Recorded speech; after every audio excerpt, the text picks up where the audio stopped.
కల్తీ మందులు కొనలేక మామా నేను చిత్తయిపోతున్నా మామా సావుకారి దగ్గర అప్పు తీసుకుంటివి కొట్టు గోదలమ్మి మామా గా వడ్డీ గట్టిన కాదు మామా ఎట్లున్నవో ఏ తీరుగున్నవో ఎరుకన్న చెయ్యరా మామా నీ ఎత ఏందో తెలుపరా మామా బతుకు పాడుగాను మెతుకు లేదనుకుంటా దుబాయి వలస పోయినావా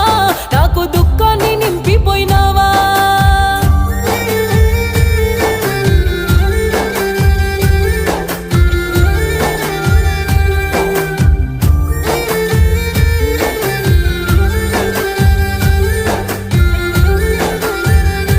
అయ్యో పోయినేడు సిన్నోడు చంపుతో ఎడమాసే సిల్లు వడ్డ